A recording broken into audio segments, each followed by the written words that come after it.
I'll talk to Tracy. Just a minute. Okay. I think it's 4 now. Douglas, what are you doing, Pressing. throwing things around? Yeah. We're live? Okay, thank you, Amy. All right, good afternoon, everybody. It is 4 o'clock. It's Thursday, September the 12th. And I'd like to call this meeting of the Environmental Advisory Committee to order. I'd like to acknowledge that the press and the public have been duly notified of the meeting in accordance with the Freedom of Information Act. I don't believe there are any citizens' comments that I'm aware of, Douglas. Okay. So moving on to approval of previous meetings minutes. Are there any corrections to the minutes from last time? This was July 11th, 2024. Any corrections or additions? Okay. Not hearing any, so is there a motion to approve the minutes? I'll make a motion to approve. Second? I'll second the motion. All in favor? Aye. Aye. Aye. And opposed? Okay. Presentations. We have Susan Hill-Smith here with us today. I think everybody knows Susan, and she has been so instrumental in keeping our beaches clean, and she's going to talk a little bit about a little mini study that we did. Yeah, just for a little bit of background, this group, and you didn't meet last month, so to kind of bring everybody back up to speed, the city has for a long time had a contractor that has collected debris, trash can, the yellow cans from the beach. We have had hiccups with that contract here in the last few months. That contract is set to run through, I think, about one more year. So we're kind of under contract to do that work for another year. The hiccups, the kind of constant work on that contract and with that contractor, and specifically with their equipment, dealing with the cans, has raised issues for the staff about what the city should do when that contract comes up for renewal. We are aware of other communities that just don't provide the service. They keep their trash cans on the roadside. They collect from those trash cans more like a residential service where the municipal provider, the municipal services just pick it up. They don't have a third party out on the beach.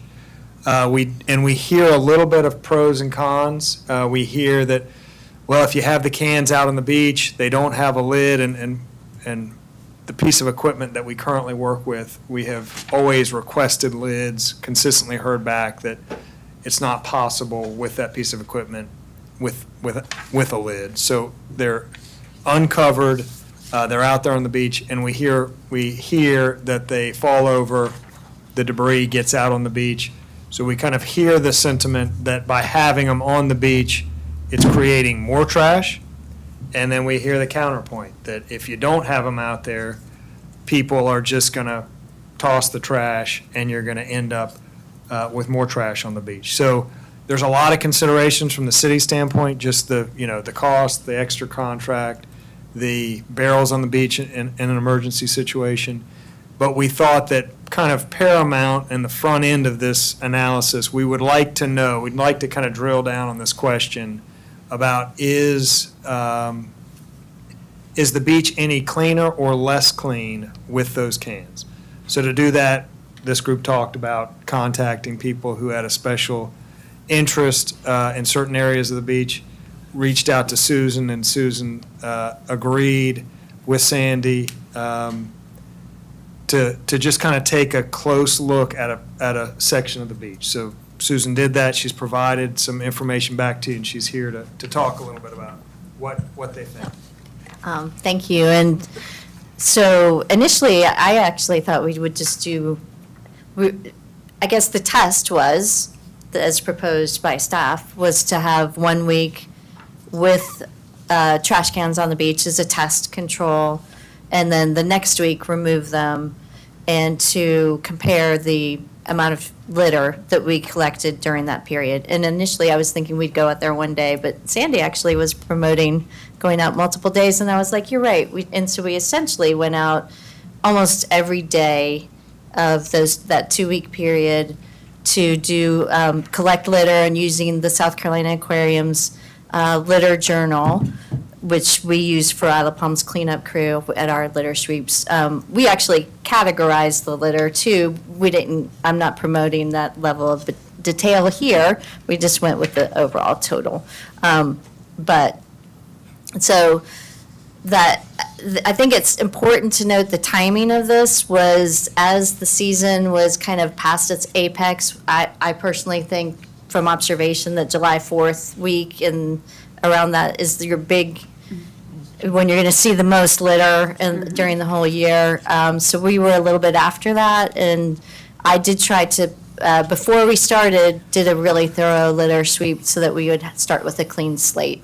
From July 19th to the 25th was the control week, when we still had the usual setup when there's, Robert, how many barrels, yellow barrels do you usually have out there, like 4 or 5? I think the yellow barrels at 25th ward, there was 6 of them. 6, yeah.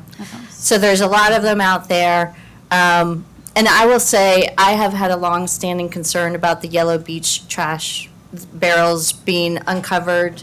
This is part of, they've been hearing this from me for a while. It's clearly from the trash that we pick up and also just observations, seeing storms.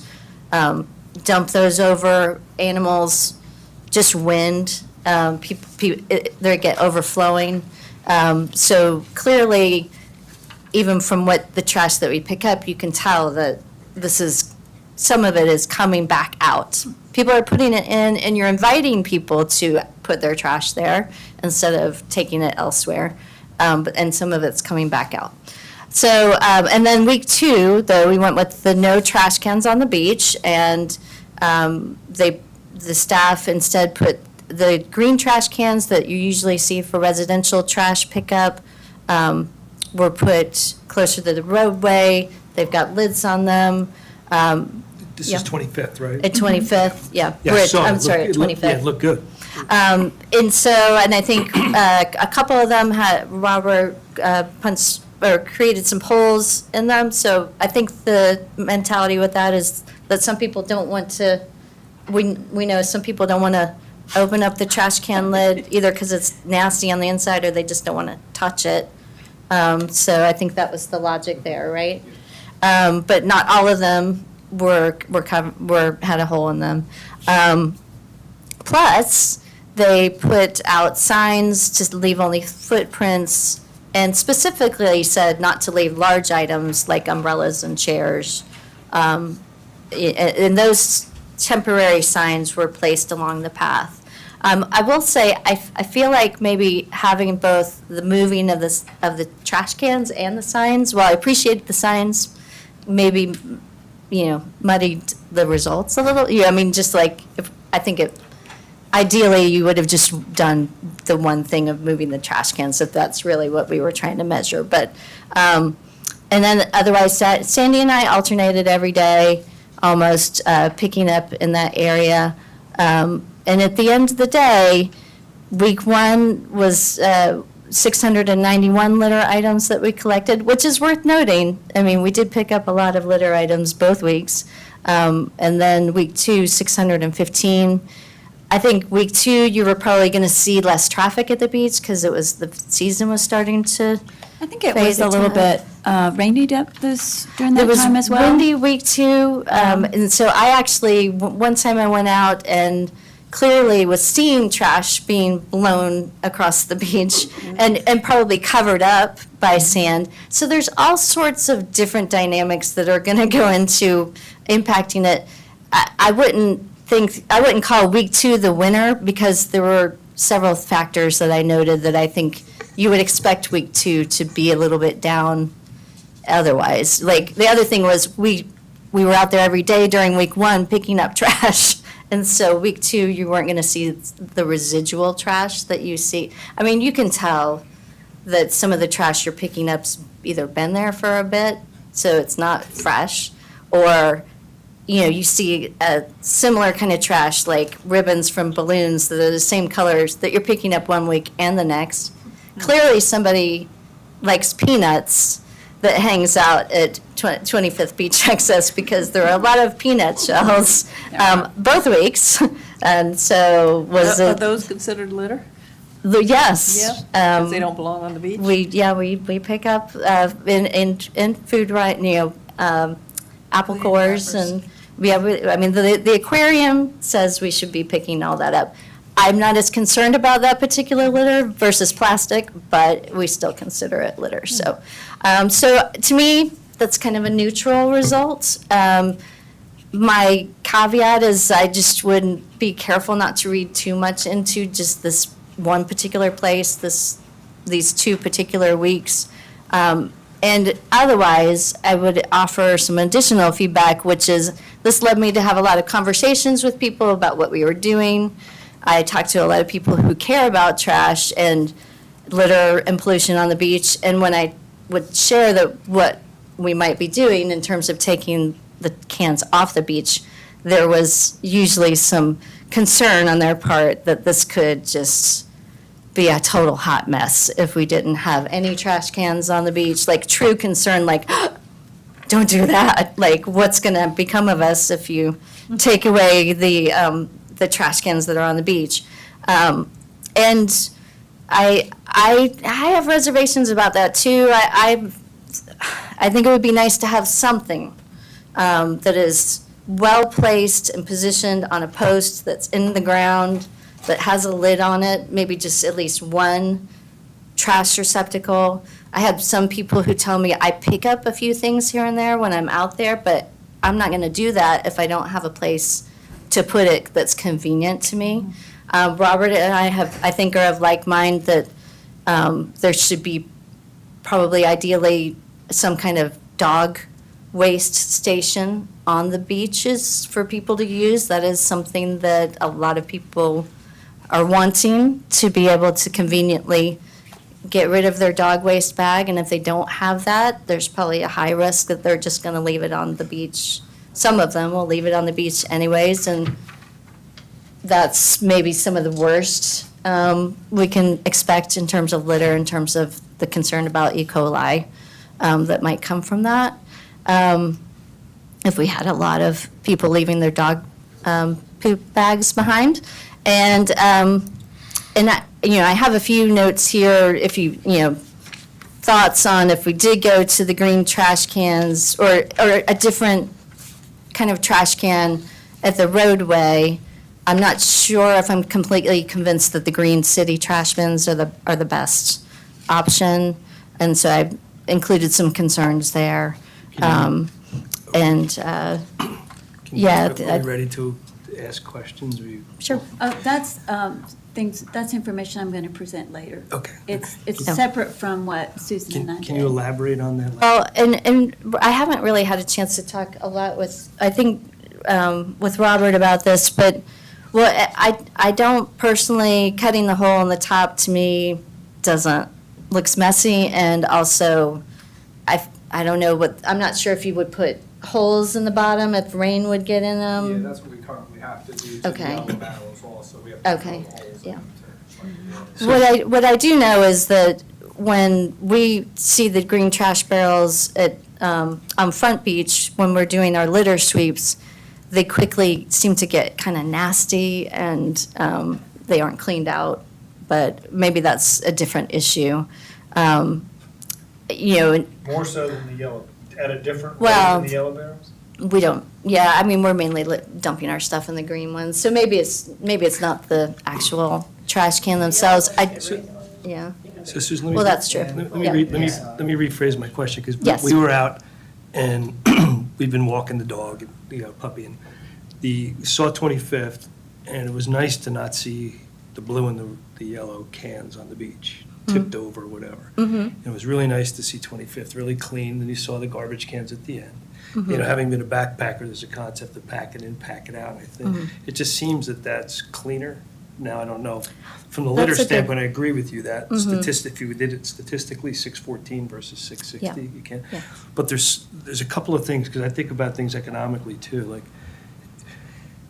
putting some sort of garbage can that can be picked up by DPW, or whether it's trash, not having to have the separate contract up there, and then encouraging people, if they're gonna drop off a crappy chair or a surfboard, let them put it by the green garbage can, up by the road.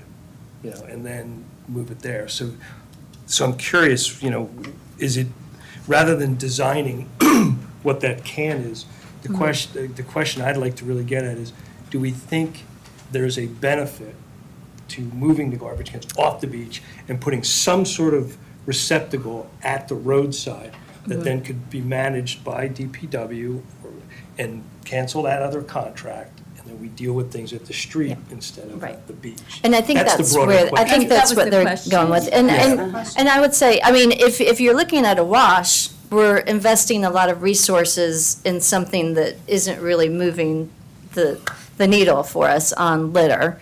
And maybe you could use those resources. I mean, I would feel a lot better about going without if we use those resources to get at the litter problem in another way. May I ask how much a year we're paying for the contract?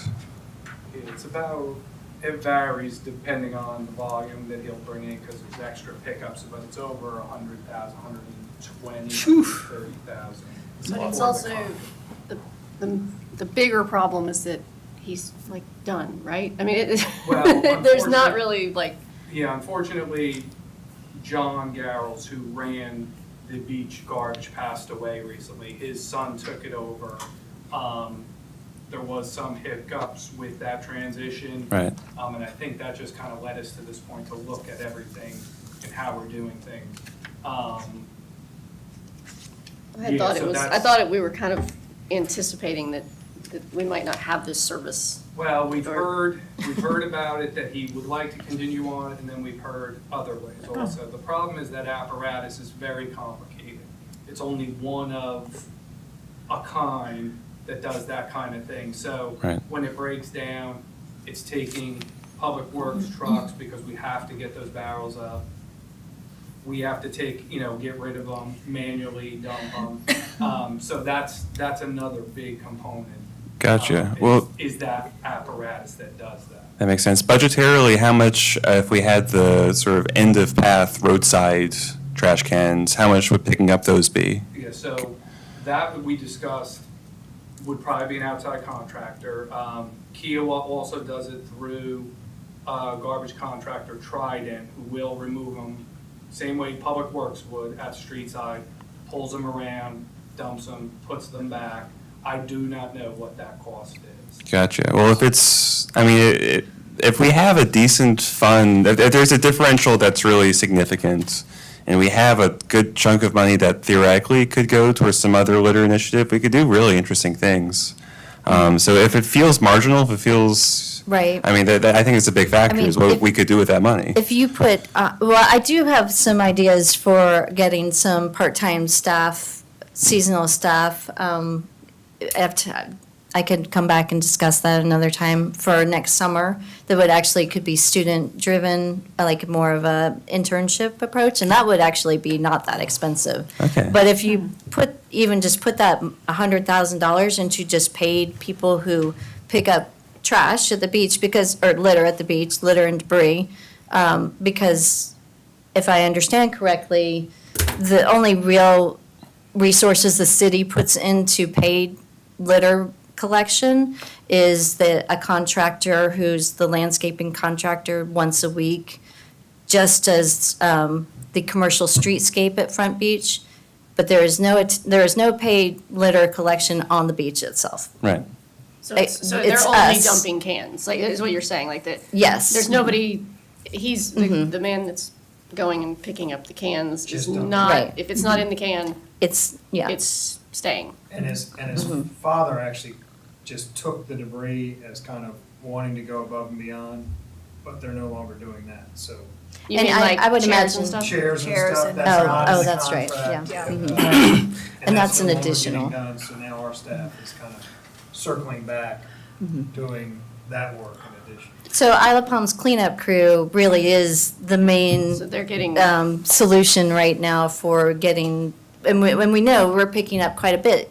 However, we're only doing 2 times a week. Honestly, trash litter is a replenishing resource every day, especially in the concentrated area at Front Beach. And some of it that we don't get is gonna go into the dunes. And some of it's going to go into the ocean, and we'll never get a chance to recover that again. And the city is drawing people to that area, profiting from the parking revenue, which is substantial, I believe, over $1 million that the city pulls in from that parking. I do feel like that adds to the responsibility that the city has to address the issue.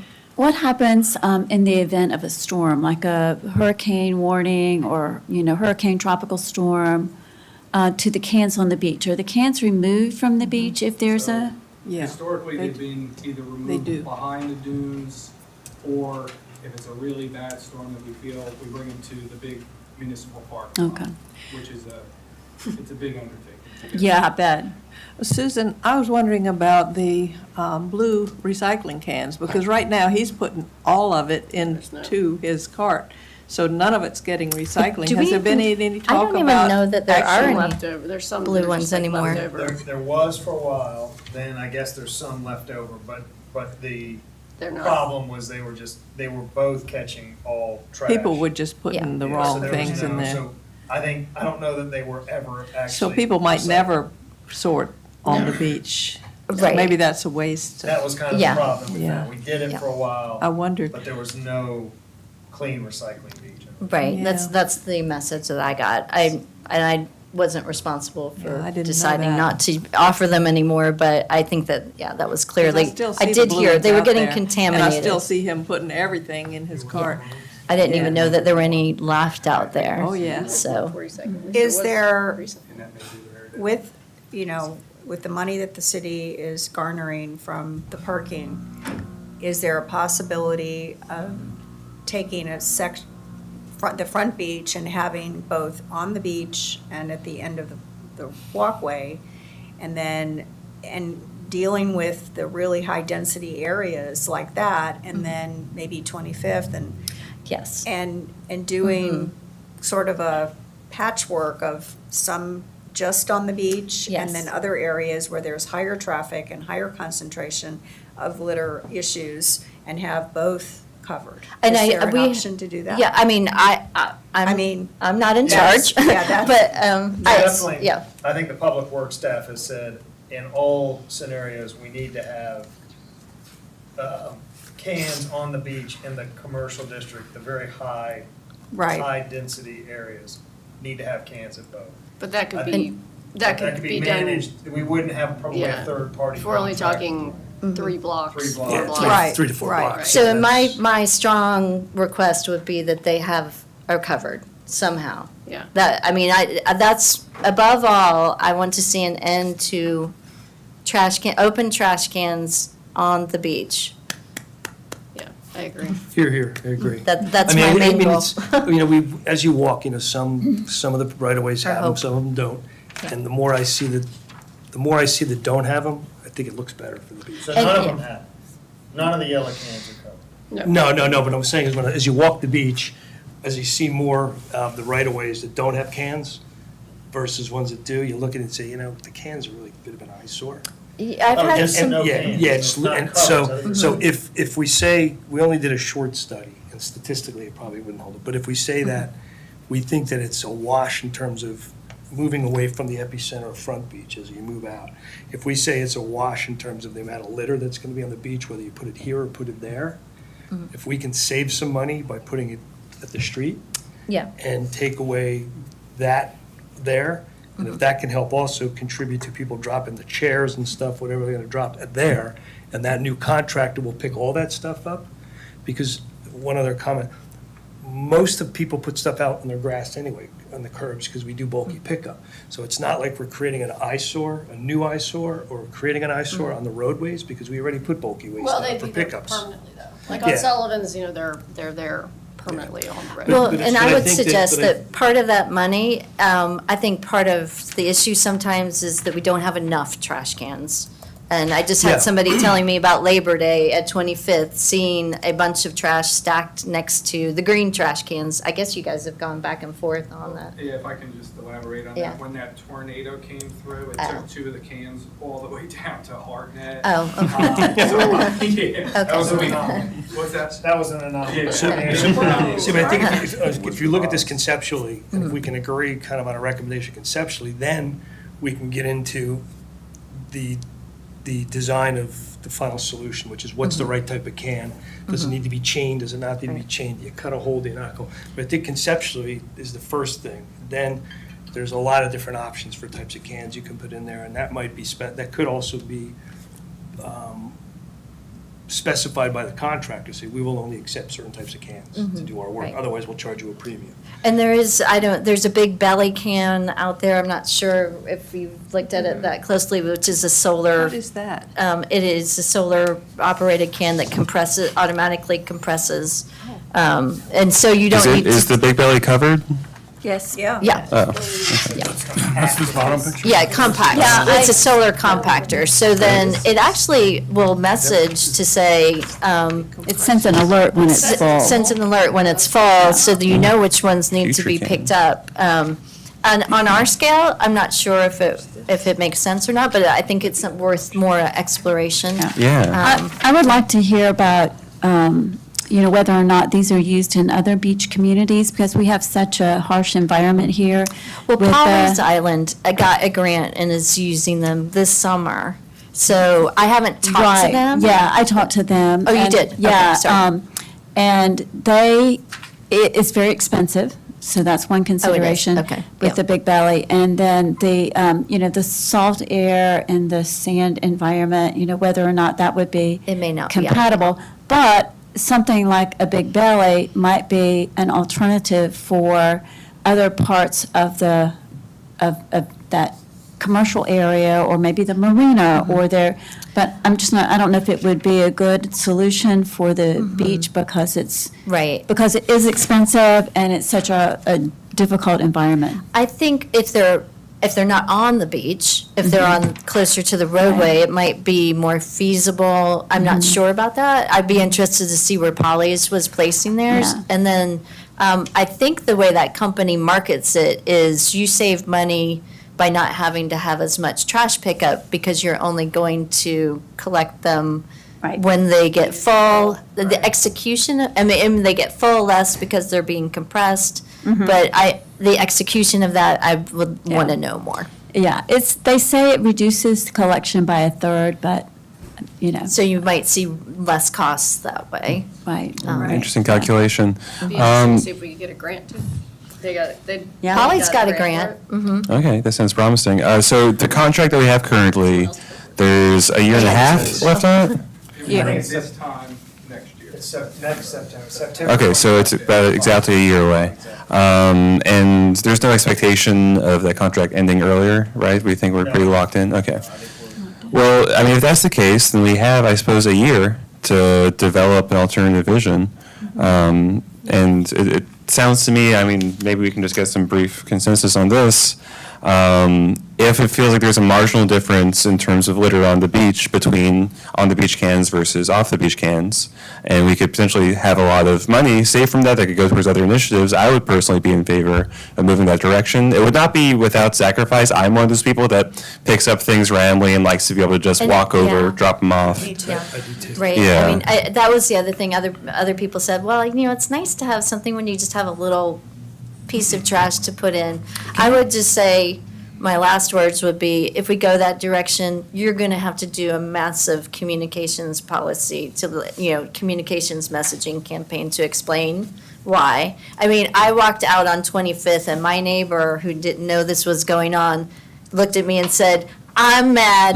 There's no trash cans on the beach. I've got trash that I've picked up that I want to Well, put in that's why we them." wanted the signs up there. 'Cause Yes. We did feel like without She the was still, signs. she was still mad. But I was Intuitively- afraid without the signs that people would just think like, Well, that's- oh, the trash can's missing today, and I'll just leave my trash Although- here, and then tomorrow it'll be back, and Although that's I will why- say the signs actually didn't really explain the placement changed. I don't think. It was just, it was Well, please no, it just just said- leave only footprints. Yeah. My intuition going into today was, oh, of course it's helpful to have it on the beach. I'm on Sullivan's and I really miss having cans on the beach. And I just sort of assumed it would be, effective. Right, But, I mean, it's not conclusive data, but we have some data. Right.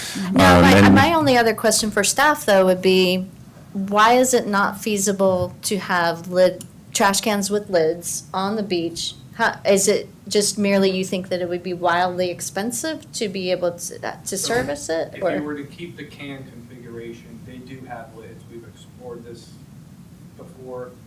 When that apparatus lifts it and dumps it, just like the side-loading garbage cans you see around, you would either have to remove the lid entirely, so it will dump completely. You couldn't have it swing back, because then the trash gets hung up as that's trying to shake the barrel out. But what if you took the apparatus out of it and just had a truck that went by and you just took, it was maybe bagged trash that you just took out more conventionally? So, I mean, then you're just talking serviceability and how many contractors are willing to, you're gonna have to run the beach with some sort of apparatus, whether it's a four-wheeler, pickup truck, whatever it is, manually taking bags out, throwing them in, and then doing that consistently down the beach. I mean, I would be It's- interested to know how much that cost. So we are in a contract with that contractor, and the contract is based on that piece of equipment.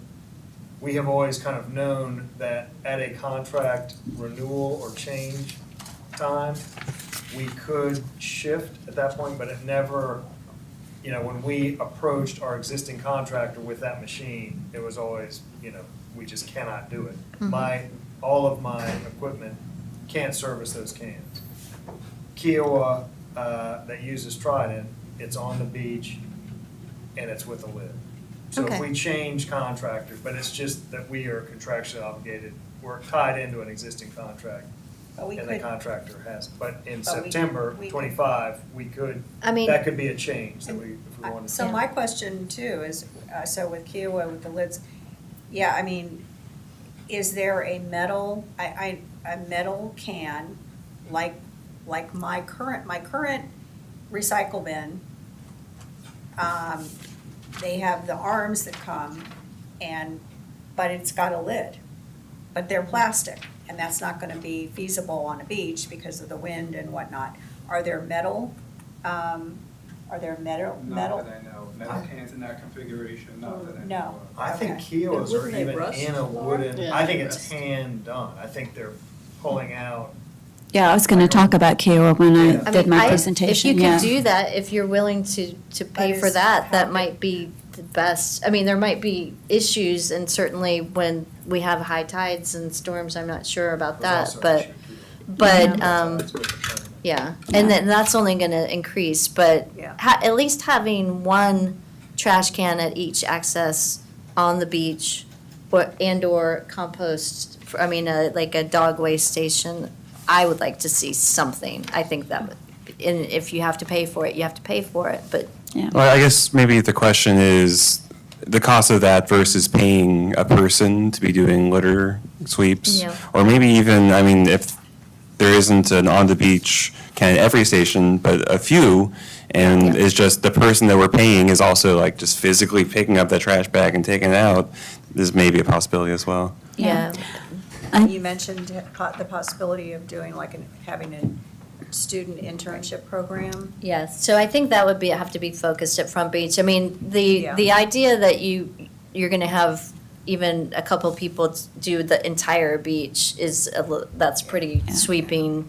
I mean, you could maybe tackle it in a variety of ways, but again, so that's why I kind of feel like at least one trash can at each access that's on the beach, but that's covered, that's secure, and you at least do that, in addition to having maybe ones at the roadside, and Yeah. and then maybe you wheel out some extra ones around 4th of July that are just just for that weekend, so. Susan, I thank you so much for taking the initiative to organize Sure. our cleanup effort I mean, and coming and presenting the information to us today. Well, thank you. Yeah, and you're welcome to stay and hang out with us if you would like. I may sit in for a little bit, but I do have Thank you, Susan. some plans to make, Okay. so- This will be a long, you know, Yeah, we'll sorry. continue to work on this and.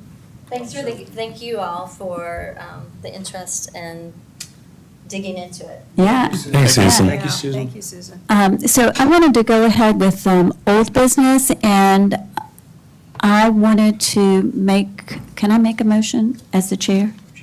Can I make a motion to reorder the old business to talk about litter before wildlife, since it's related? I have to leave a little bit early, so can I just give a 30-second, the water quality, I can give that update now and it can be done? So what is, Do you need to leave in like 1 minute? 5 to 10. Okay, do you want to, is that well, okay? Just go. yes, Cover that. of course. Do you want to make a motion? Yeah, so if we, yeah, how do we do, do we need to make a So, motion? to I'd change? like Maybe to the original motion. I'd like to make a motion to reorder the old business with the discussion of water quality first, followed by litter, followed by wildlife, and then climate action. I'll make a motion. Second the motion. Okay. All in favor? Aye. Aye. Okay, so water quality, we've selected all the outfalls. The GEL folks asked because they're not intimately familiar with all of our outfalls to take pictures. So I've taken pictures of 90% of them. I'll get the rest of the pictures out to them today. And then they should be in a position, as long as the contract is signed and they can execute, he should be in a position then to do the sampling. And then I've told him that, I will volunteer if we can coordinate it. I'll volunteer and help, and if anyone else wants to help. So we're in a good position now to actually make this happen. We've got the money, thank you. We've identified the sampling spots. We've got the updated contract. It falls within our budget, so we're ready to go. And I think we can wrap this up by the end of the year as long as we get a decent rainfall event. Doug, are we choosing the dates or the date? No, that we'll have to figure out. Is like look at when it's going to rain. Is there magic, because I guess I hear and I know from our sampling, too late is a problem, too early is a problem. Are So- they going to kind of, as the scientists tell us, the ideal time? We to do talked it? about, there's a concept that EPA's put out when you do most stormwater sampling, what they call the first flush, which is usually the first inch of rain that falls. You'll generally get your most debris and most your oil and a lot of things. So you'll generally, when you're looking for the highest level of contamination, you look for your first flush. I'm actually looking at this the opposite way, and have done this in the past, and I've consulted on this. I'm thinking we might want to let it go a little bit to flush some of these, otherwise you're going to just be taking the stagnant water that's been sitting there. It just tells you if somebody changed the oil that week and So not. I'm thinking that we let it rain. We probably want a longer sustained rain, not a big hurricane rain. Maybe it's going to rain for 3, 4, 5 So hours. who's going to drive that decision? GEL, us? We will. It's really, it's come down to me, really, and again, I've done this work professionally as an environmental scientist and engineer. I think seeing these particular outfalls, they need to flush a little bit. Okay. So I don't think we want to be in a rush to take the sample immediately when it rains. It's almost like we want it to rain a little bit, maybe after the first hour or first half hour, let it get the water flowing so that we're getting realistic sample of what's coming from the rain at that point, not what's just been sitting there stagnating. Because not all of our swales and ditches are constant flow. Some of them. But is this like ready to go, for instance, tomorrow? I would say after Friday it will be, after tomorrow it will be ready to go. So it's a matter of looking at the weather and determining when it's going to rain. Because we're supposed to get quite I a was gonna say, bit. I mean, like theoretically, we could test it on Sunday, Monday. If their labor and manpower is available. That's the other thing, is they have other projects. They do a lot of stormwater sampling, so if they're available. It's That's what not I'm just wondering. you doing sampling, it's GEO. No, it's GEO. We've hired them. They've got the labor, they've got the materials. We just offered to help. We offered to help just to simplify it. And so I have other observations that you won't bring up now, which is, cleaning up and potentially improving some of our outfalls. They're overgrown, there's stuff around them, but that's another day. So we're ready to go. We're at, I'd say 95, 98% of shooting the starting gun. Great. Sounds wonderful. Thank you. Doug. Yeah. Thank you, Doug. Thank you. Okay, so the next order of business would be then to talk about litter. And one of the things that, as I was working with Susan on the beach cleanup, it occurred to me that it might be helpful to understand what other communities that are similar to ours are doing and whether or not they have found success and are happy and what kinds of issues or concerns that they have. And so I reached out to a number of different communities in South Carolina. I tried to look at some of the smaller communities, so I didn't do a Hilton Head and didn't include Myrtle Beach. But I emailed them and I asked them a couple of questions. And so one question I asked them was, where do they place their garbage cans? Do they place them on the beach or do they place them on the access that's closer to the roadway? What type of can do they use? Do they use an open can or closed can? Who performs the service? Is it their city that performs it, or is it do they have a contractor that performs the service? And then any additional comments that they could provide of things other that they might do that has been helpful in their beach litter management. So I've got the information for you on a table, and I just wanted to hit some of the high points. Mostly those are things in the comments. So one of the things I found that was interesting, and from an environmental perspective, I'm not sure how this works, but so I'm just reporting what they're doing. But in both North Myrtle Beach and in Surfside, they have a barber beach rake that they pull behind a tractor on the beach that collects small litter items like bottle caps and things of that, little pieces of plastic and things of that nature. So I hadn't heard of that before. I thought that was interesting. The people at Surfside have a tractor that pulls a dumpster on wheels, and they use that to put their garbage in the dumpster. And the dumpster has a couple of hooks on it, and they put the beach chairs that are abandoned on the beach on those hooks. So I thought that was kind of interesting. So we talked about Polly's already and the Big Belly initiative there. When I was talking to the Public Works director, I got the impression that they had not started that program yet, but they were working towards that. Can I clarify a question? Did Polly's previously have on-beach and they replaced them with the Big Belly, or did they always have off-beach and they've just changed the technology? They're looking at changing their technology, and the Big Belly is a closed system, and they like the closed system, whereas previously they had the open system. They were off-beach before. They just changed to the Big Belly, or did they go from on-beach? They were on the beach access pass. Interesting. Yeah. Beach side or road side? Street side of the path? I assumed it was on the street side. Okay. From the response. Okay, Yeah. thanks. So another interesting comment I got was from Brian at Kiowa, because they have they've had garbage cans on the beach, and the garbage cans were in some type of receptacle, and I think that probably, I haven't seen them, but I think it was probably something like this, sort of a wooden enclosure, and so the cans were placed inside that wooden enclosure. When we had that December 17th storm last year, all of that washed into the ocean. And so what he decided to do after the storm was to not replace the trash cans on the beach, because he personally felt like having trash cans on the beach encouraged people to leave trash on the beach, like beach chairs and whatnot.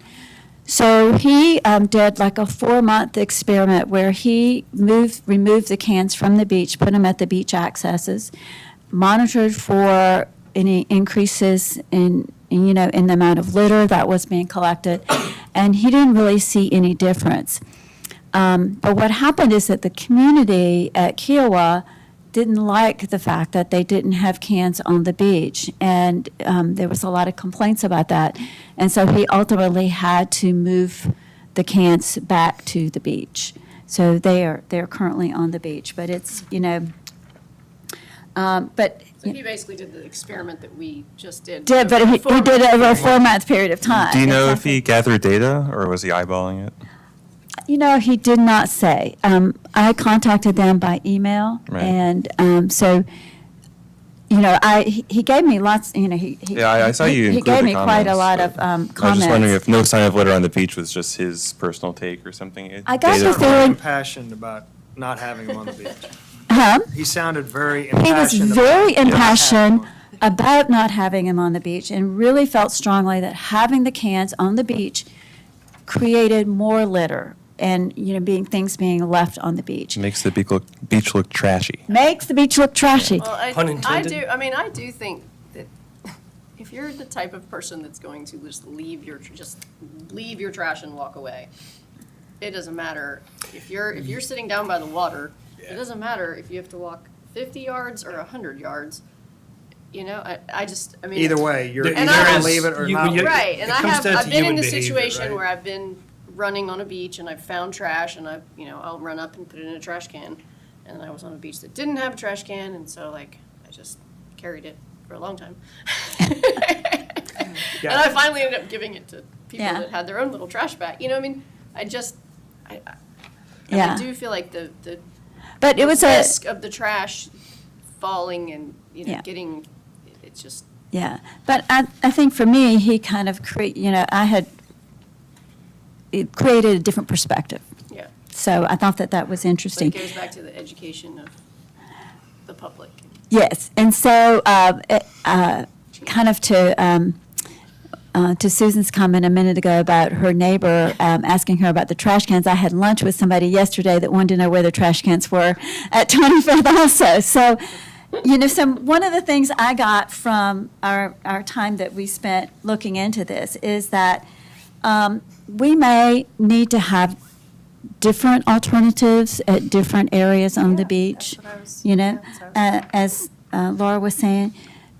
That I think that we have some opportunities here to improve the aesthetics of the trash containers. One of the things that really struck me when we removed the containers at the 25th Beach Access was how nice it looked. I mean, it really, to not have all of the cans on the beach, and they kind of sit in the dunes, and they're all lopsided and everything. Yeah, we haven't had one on 27th in a number of weeks.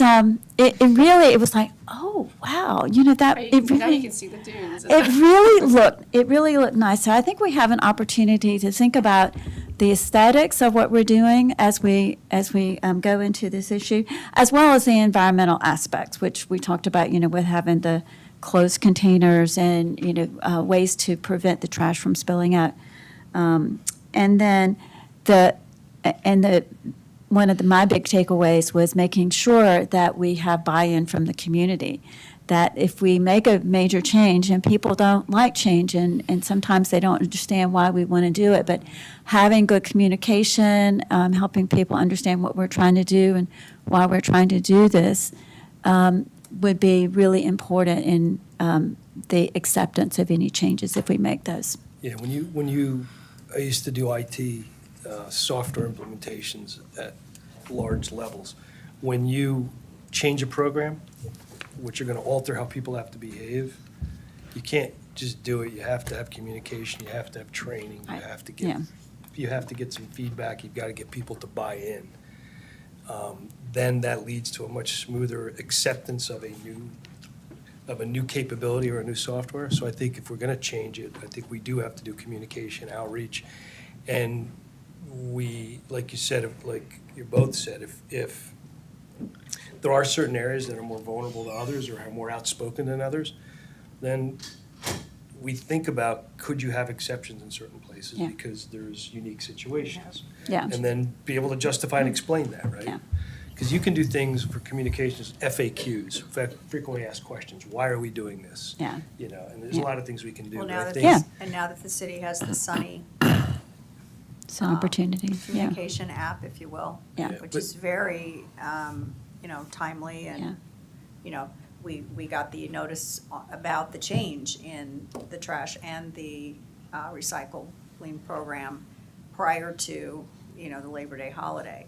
And using that as a way to push out communication, that's one way to do it. But Yeah. I think that that's a wonderful new option to let the community know, when and if and when And I hope it's not an if, but when we actually do make the changes, we can use that. I just wanted to make a time check, because we have a pretty meaty agenda. Yeah. And we're closing to 5. I think we've had a great earlier discussion, but we also have to get Yes, through. Yeah, I agree. I'm sorry, but I do have to step out. Yes, okay. But Thank you, Don. This is great. We'll see Thank you you, Doug. normal, we're back to normal schedule now. Yep. Yeah. So what do you all feel about next steps on, and there is no, to Belvin's point earlier, I think we kind of have a year, but I think maybe in 6 months, the city would like to know kind of a strategy and Yeah. what way we're gonna, which kind of direction we're leading towards. Yes. Do you all think this group could come up with just a recommendation to council of, maybe it's a hybrid approach, maybe it's reduce services on collection, but increase services at an equal dollar amount in, collection services? Is that something that, I think it fits well in your kind of wheelhouse? Yeah, you think ideally in 6 months? At least to have a proposal. Yeah, because, and we can 'Cause just we'll need say, to- We'll need to have, we kind of Right. need to start putting the That makes wheels sense. in We motion need to to actually. Right. talk, we need to talk to, I would say we need to talk to Triton and get cost information Right. from them if they're gonna be a possible, Yeah, We do I'd like to provider. know We what do it have would that. cost if we, kept doing the whole beach with Trident with covered cans versus if we did a couple blocks of the beach with them with covered cans, if we moved the cans off the beach like that. I think it'd be helpful to see what the cost differences We would do be. have, Yeah. we do have exactly what Kiowa gets from Trident and their cost. Okay. It is less cans, it's less locations, it's still a lot. but I it looks think like it's we have- 1 time a week in the summer. But Yeah. it might Yeah. not be, are you saying it's not every block? It's not, I think it's like 20, I think it's about 30 where we're kind of like Oh, 57. that's So it's kind of half the, well, Strike that. she has, Yeah. there's. One times a 38 day, I cans. misread that. Yeah, one time, there's 38 cans at the public pedestrian. I mean, we could do every other Walkways. access, or, Yeah. whatever. So maybe, that plus putting the additional cans at the end of the walk, on the street side, specifically at Front Beach, and kind of, again, making a patchwork to fit the amount of traffic, high traffic versus low traffic locations. is there, I think there's kind of consensus on that. Yeah. Are we hearing that kind of following the Kiowa's model, some receptacle, a hybrid of some receptacles on the beach, maybe less receptacles covered, and then bolstering other services like cleanup to come out with a financial, ideally, we come out kind of with a financial wash to the city. Yeah. That's directionally kind of. Yes. Okay. Yeah. We'll work a little bit on details of Kiowa, maybe get, like actual pictures, locations, have a conversation with, and we can provide back some information on that. Okay. So maybe the group, and Robert will be instrumental in telling us, which ones are super heavily utilized by the public. I think you kind of intuitively know a handful at least that we know we'd want to keep them. So And if you need me to reach out, I'm in touch with Stephanie Godfrey from Trident. If we kind of know what a can count would be, so you would have to have, if it's on the street side, you have to have equal gallons to what you have on the beach side right now. So the 55 gallons per yellow can, street side, if you're using that as the model, a regular garbage can for now to get prices, that's a 90-gallon can. So you're reducing the amount of cans you have versus what you have on the beach. So we would just kind of need to know that number, and I can get a roundabout price, and then we can compare two services. Okay. Okay, that sounds good. I think wildlife was next on the agenda, correct? I got an email from Madeline McGee yesterday, and I asked her to send me some details, and didn't get it till this afternoon, so I emailed the staff and the mayor and all of y'all, and I know that was short notice, but it was about participation in the Doug Tallamy event on the 10th of October. It sounds like they've already got it all set up, and they're just looking for more money and more sponsors, but I'm not saying we should discuss it, but I just wanted to put that out there and say, you know, if the Isle of Palms wants to, or if anybody, the tickets to attend are only $25 just to go to the afternoon program. But anyway, I just wanted to bring that out, and you can look at your email. Okay. And I don't know if the city has any interest. Mount Pleasant is doing it, and Sullivan's Island's doing it, but I don't know. Anyway, So the sponsorship, would that be for us to go or just general sponsorship? no, they want municipalities to contribute money. To chip in, as- okay. As sponsors of the event. And I don't know if y'all know who Doug Tallamy is. He is a well-known author, many books about native plants and how we should start to think about alternatives that don't require a lot of water and a lot of chemicals and making our landscape different. But I thought it would be interesting, and I might go. It's just $25 if that's just information. On the turtle front, we had 56 nests, and only 2 of them are unhatched. They're presently incubating at 27th Avenue, so we're crossing our fingers, no more hurricanes coming. We have responded to 16 strandings. Most of these turtles washed up dead. There were a few live ones, small ones, that we transported to the hospital. Of the 16, the small ones, we take a shovel out there and bury myself, but then Public Works comes and buries the big loggerheads that are too much for us. They use their machine. The native plant garden is looking, some of the plants are really happy and taking over, want to cover the whole thing. And some of them are just dying back, which is normal for them to do. And it'll really be interesting to see which ones, we're going to cover it with pine straw and see who comes back.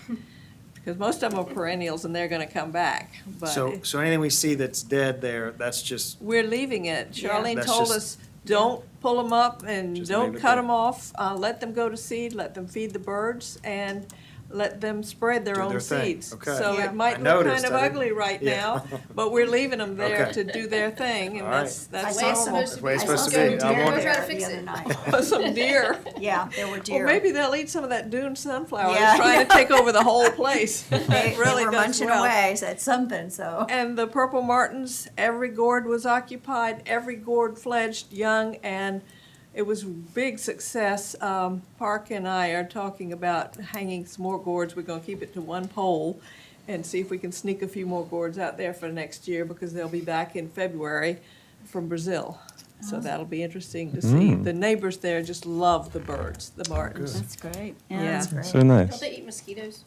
I think They eat totally, they're aerial insectivores, their diet is completely, and there are some salt marsh mosquitoes that they eat, but they eat other things too, like dragonflies that prey on mosquitoes, so, they eat lots of different things. They're not good for mosquito control, but that's, people who want to sell Martin houses will say that, but. Yes. Hasn't been That's why I've proven. heard it. Yeah, A big I selling got point. taken in.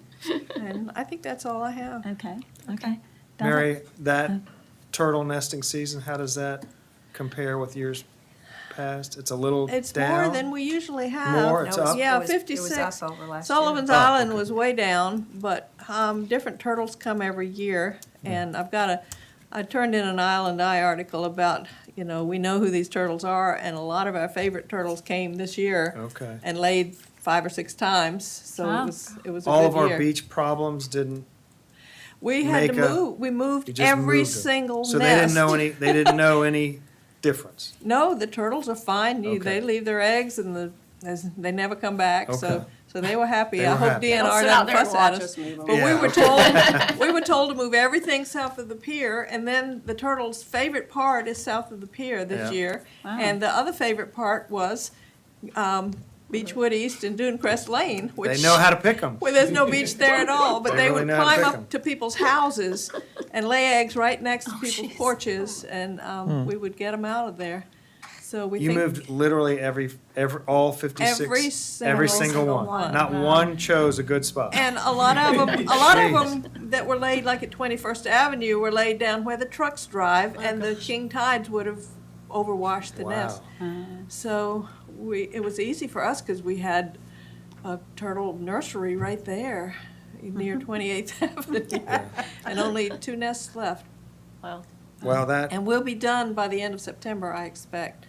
Yeah. Mary's group has been instrumental in helping the city with all of our work. They monitor it before we do any work, so Hopefully it'll be done by We- next summer. we Even do. though we know no more turtles are coming ashore to nest, DNR requires for their permit that they have to have an inspection before the work begins, every single day that they begin. It's been a huge asset to the city. So work, is that thank you. after the season too? That's not after the season. It goes until October 31st, October, because wow. that's when they hatch out. But we don't have any nests there, but we still have to do it. Okay. And I was going to say something else. Oh, and the turtle team did benefit because there was a private contractor for the 3 houses, the Narramore House at Fifth Avenue, and then 3 houses at Sixth Avenue. So I suggested, hey, if you want me to come out there every morning at 6:30 and give you an okay, you're welcome to donate to our genetics research project. And we took in some good money Oh, good. from those guys. Oh, good. And even the homeowners sent me checks. So Oh, that was good. a- I hadn't known. That didn't was know a benefit to us. That's great. Yeah, and that was a real quick project, unlike the city's sandbag we project, seem which to is drag on dragging forever. on and on. I was just telling me, fussing- Mary, I you're was telling me. fussing at Douglas about, Yeah. when are you gonna finish? So we'll see. Yeah. One day.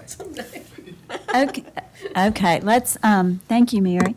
Let's go ahead with, and cover what we can under new business. Well, if I could give Oh, the climate sorry, action update real quick. I'm sorry, yeah. Happy to report that Charleston County passed the County Climate Action Plan this past Tuesday, 9-0 vote. And what that's going to mean is immediately nothing because the sustainability coordinator for the county left in August. And that's the role that will be carrying out the Climate Action Plan. But once a new person is hired, then the work will begin on, there are 53 action items. I think I shared that last time when I brought it here. And so the work on that will begin once there's a new sustainability coordinator. And I have to assume that part of that work will be coordinating with every municipality to say how can we work together on these. So a lot more things to come. Awesome. Okay. Yeah. Great. New business. I know that Todd had to leave because he was going to give us an update on the issues for inclusion on the website. So let's move on to I the. think Todd was 1 and 4 under these next. Right. Yes, and Oh, we're saving time. Lucia, did you, would you be interested in sharing any of that information under the lighting piece? Or would you rather He have? wanted to wait. Oh, he did, okay, no, that's fine, of course. Laura, did you have an update on the table at the farmer's market? Well, we have pretty much tapped out all of our compost bins, and we're going to have seeds, native plant seeds, to hand out to people that are interested, thanks to Charlene Johnson. Oh, good. So we actually have some here. Can we have them? Sure, yeah. Yeah, yeah. Nice, okay. Yeah. So that's the plan, really, I think, for the next, we have September, and then October will be the last month for the farmer's market. And I think we're going to be doing the seeds Yeah, it's off packets. the rest of for the the- composting bins, and I think we still, do we still have a couple? maybe like 15, Yeah, 20, not so a ton. we'll, we had replenished up until really this last month. And then now we're just going to work on distributing what we have left. and then also offer the native plant seeds. When and how do you plant them? Most of them are for early spring, like what we did with the native plant garden. So you would want to start to prepare your soil with manure or whatever, natural type of composting that you might have to enrich the soil. And then I would say the planting There are some should be. plants that well, it depends on if you have the plant or the seed. Or the seeds. But you can put the seeds in the ground in the fall Oh, can you? on most of them. Okay, Yeah, all right. I have a That's lot my of understanding, those. I too. give those back to Oh, the somebody coreopsis? else. Yeah, those are wonderful. Those So- are perennials and you could. Yeah, the But you could coreopsis. always look online. For the And directions. just Google that particular plant, and it will probably tell you. Specifically, like when you When can. to Yeah. put So I the was gonna say, some of them could be fall, and especially with the seeds. And then others definitely are more, you want to be spring, like February, March. Rayanne and I plan to harvest a lot of seeds from the garden, and we'll have some of those. I'm gonna harvest, because I planted both in my little yard, but then I did container gardens because I was concerned about my HOA. They get a little, and even though I'm on the board, but I've got quite a bit now that has gone to seed, and I want to harvest the seed so that I can replant again for next spring. One thing we had to do, Charlene was given the wrong kind of gaillardia. Yeah. And so she and I have taken the kind of gaillardia that grows well here and out on the dunes, which was totally different, Yeah. with a deep taproot, drought resistant. We're keeping a lot of those. We're putting them in the native garden Oh, okay. in place of the ones that All didn't right. do well. And I hope the ones that didn't do well don't sprout from seed, because they died right away after they bloomed beautifully. So I think look online and find out from each species. And Laura, oh, sorry, did you? Has- Lauren, oh, go ahead. I was gonna, has tabling felt good and productive? People have been showing up? Yeah, Uh-huh, we've had a good. lot of good interaction. Ironically, I've had information about, the septic system and the do's and don'ts. And everyone that I've talked to, they're like, no, we don't have septic. We have, I'm like, okay. Never mind. I guess I'm not getting the septic customers at the table. Uh-huh. But I still have all my handouts I available. thought they would be the majority. I know, Yeah. I know. But, well, we really only, 1,150 homes, and I think, Yeah.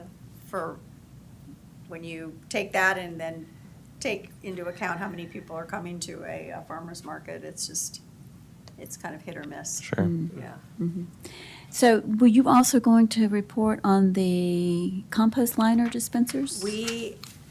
I needed to find, They've been installed as of today, right, Robert? oh, good, because I was there just a couple days ago, and I was like, darn, where? I knew they've been in the works. I haven't heard if Yeah. they're Okay, actually. because I saw that on there site. was new signage out about everything, so I was hoping that they were coming. So they are officially The as Carbon of, Art Bunch one's been there for a week or so, right? Kind of behind the Couple corral. weeks it's been there.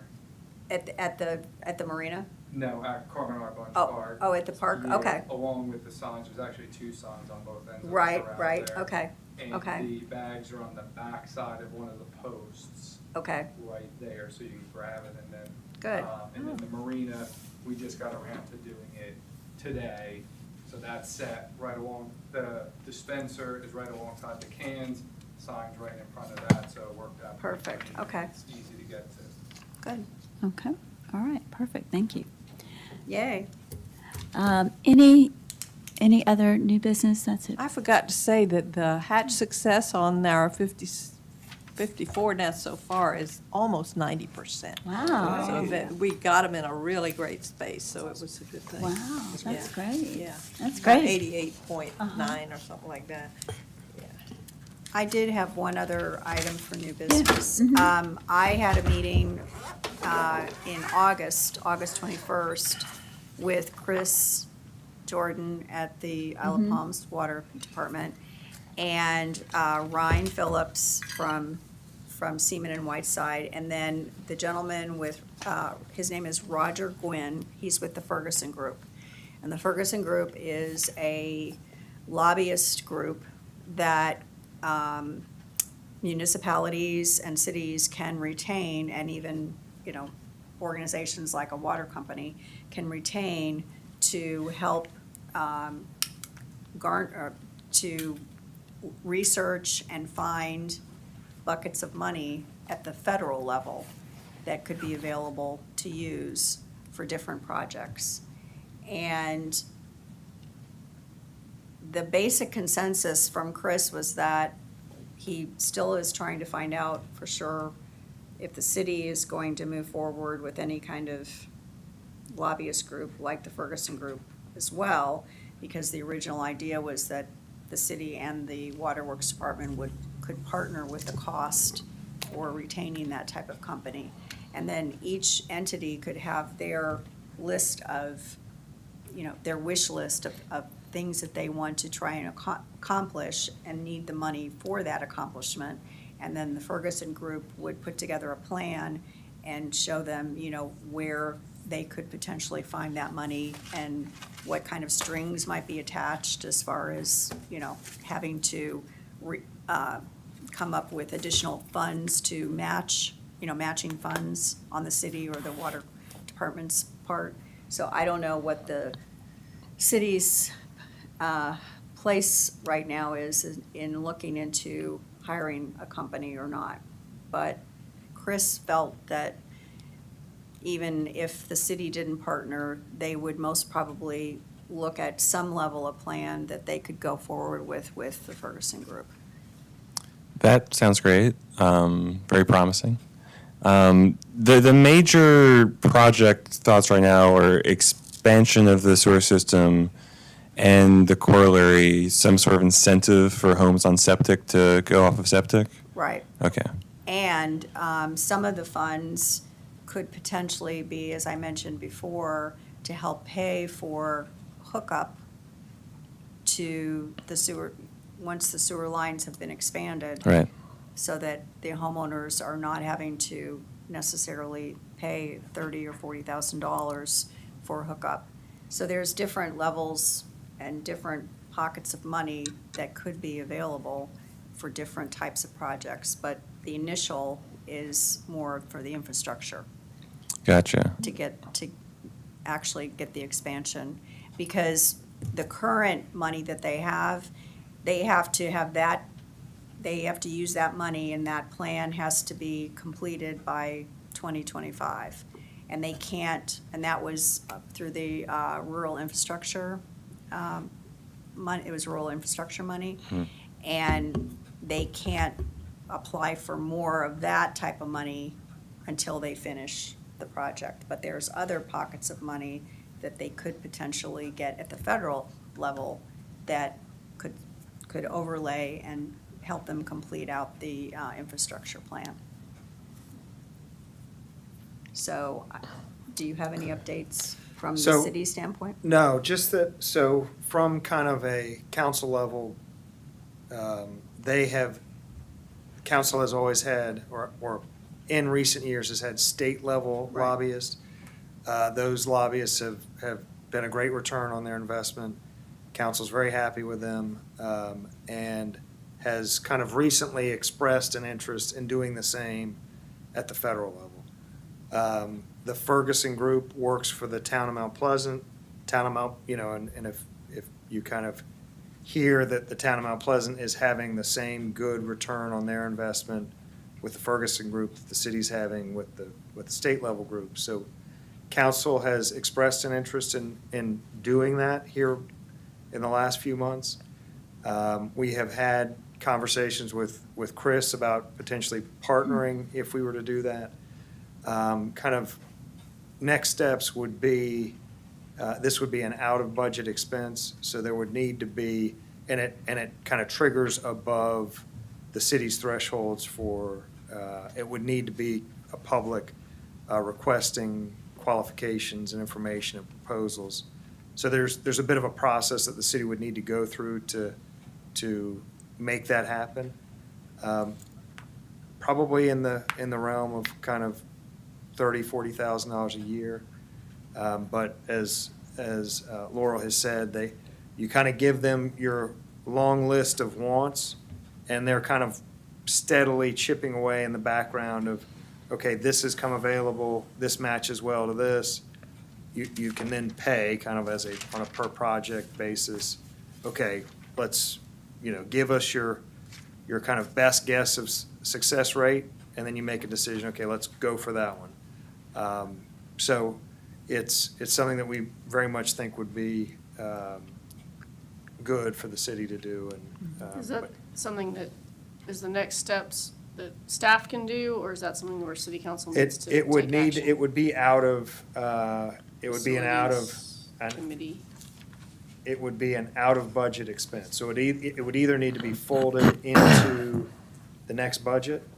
Like, again, I think kind of 40,000-ish would be the amount. So it either need to be folded into the budget, or it need to be funded as a out-of-budget expense. Either way would be fine. I mean, we could do it. But once that decision's made, then it would be a selection process of getting proposals from firms. So are you required to get several proposals? Well, we have to at least publicly request Okay. proposals. Yeah, we don't have to, sometimes Yeah, there's, Like RFQs. yeah, yeah, sometimes we don't have a lot of response, but we do have to kind of go through a process of making that selection. Would it be helpful for this committee to make a recommendation in that direction, or? I think, and Katie, I don't know what your point is, or what your position is on this, but, so we just had the state lobbyists with council last month. Council discussed, doing the same thing at a federal level, so I mean, I feel like we're at the point where we need to just put it on the agenda and put it through Let's either talk- a committee or a workshop. Yeah, and see where we Yeah. land. Yeah. Especially if we can partner with the With water. Yeah, Yeah, and- Chris is really, really excited about the possibility. Do you know if there's a timeliness aspect to the? Oh. I would assume highly so. Highly so, yeah. Yeah. Because, because when this stuff comes up, it comes up, and then, there's a window of opportunity. Yeah, everyone else is sticking All their hands in the different- cookie jar. There's, the Corps of Engineers has money sometimes that could cover connection costs for sewer. That's, there are earmarks and through the EPA. And if the Ferguson Group could capture the ear of Senator Campson and like Joe Bustos to help them go into committee and propose earmarks for funding for us, that would be the type of thing that they would do. Right, and I know there's some things with the EPA where they're trying to get everything out as soon as possible before Exactly. November, and yeah, Yes, they're, yeah, sooner those rather than dynamics are later. at play, Yeah. so. So, yeah, time is of the essence Yeah. for any of this. And I'd assume that, this would still take a number of months. Yes, Yeah. Yeah, the kind of, working it through the city's process would Right. take a number of months. Yeah. And I don't know of any, obviously, if you're in a situation where you could start getting money in for free, sooner is the better. I don't know that there's a specific deadline or a thing that the Water and Sewer Commission has their eyes on that they're Well, waiting. it was the USDA, they're the ones that have the water and waste disposal loan and grant program. And the government is pushing to spend it as quickly as possible. So they may And- have, on that program, they may be up That- against the time. Yeah, I mean, the only stipulation, and we need it, is that we have to have a population, the community has to have a population of less than 10,000 people, and that, we fit that. There could be some matching money that would have to come on top, from the community to match, but that's the one that Ryan specifically felt that, because right now, there's like no limit to how much you can ask for. Wow. I mean, not that you're gonna, but hey, Sky's the limit. you Doesn't hurt to don't know, ask. you don't know until you ask. That's when I was in sales, you never know until you ask.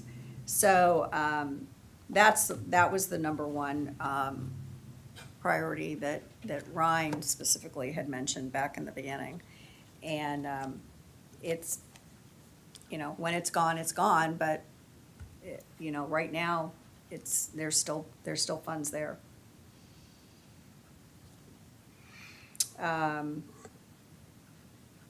There's there's a BRIC program, which is to build resilience.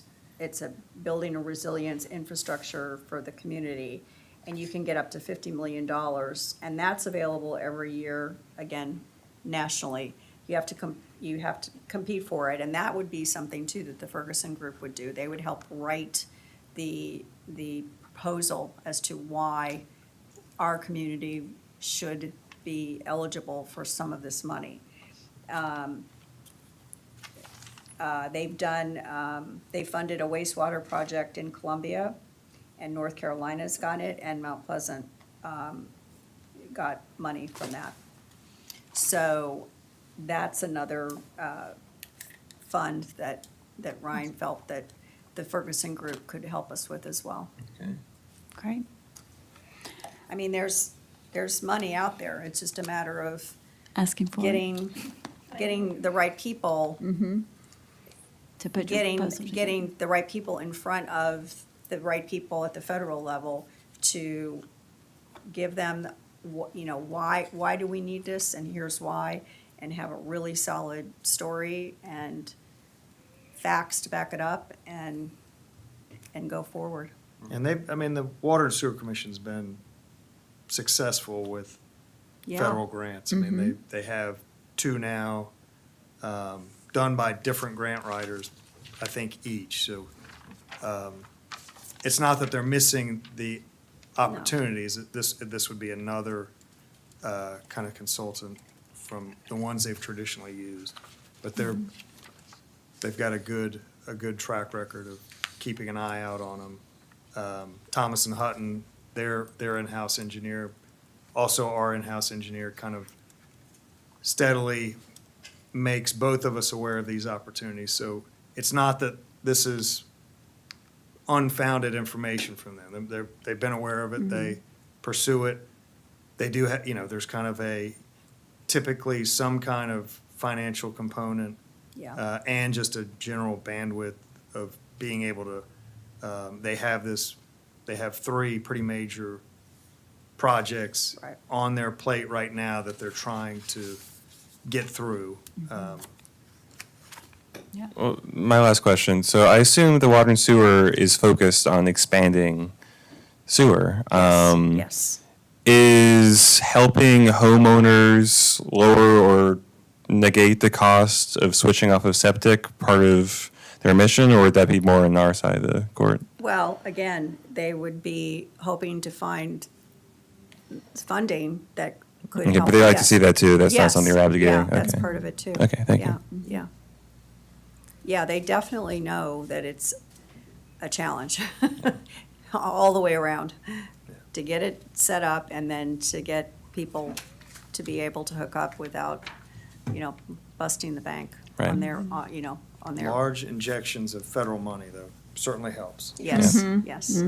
So, the good news is, because they have these current projects and because they do have to focus on getting them done based on the specifications of how that money was to be used and the time frame of when it has to be used by, we have some time to get the possibility of a Ferguson Group on board to then take us forward from that point after they complete the current initiatives that are on their plate.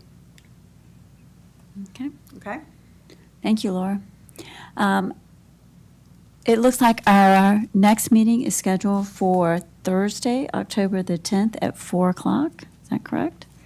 And, Oh, that's when the Doug Tallamy thing is. I guess I won't be going to. Oh. That afternoon. I didn't catch that. Do we want, you want to shift? You guys can. I don't know. Seems like when we shift, we go back 1 week.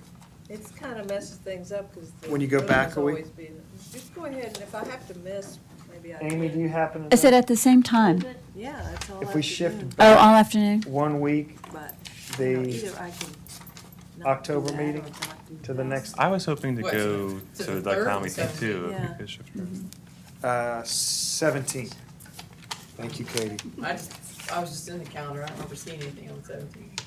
I don't see anything on the 17th. Do you want to shift back a week? Um, It's up to you all. I'd be in Delta favor. wants to go too. Yeah. All right. Yeah, Does I that was- work? Yeah, do we need to make a We all motion wanna to go. that effect, or, No, no, okay, I we got can it. just shift it, So okay, we'll shift it to the Okay. 17th. Shift to the Okay. 17th. Of October. okay. Okay, good. Yeah, I think that works for everybody, I'll let everybody okay, else know. okay, all right. Is there a motion to adjourn? I'll make a motion. I'll second. All in favor? Both of us. Aye. Aye.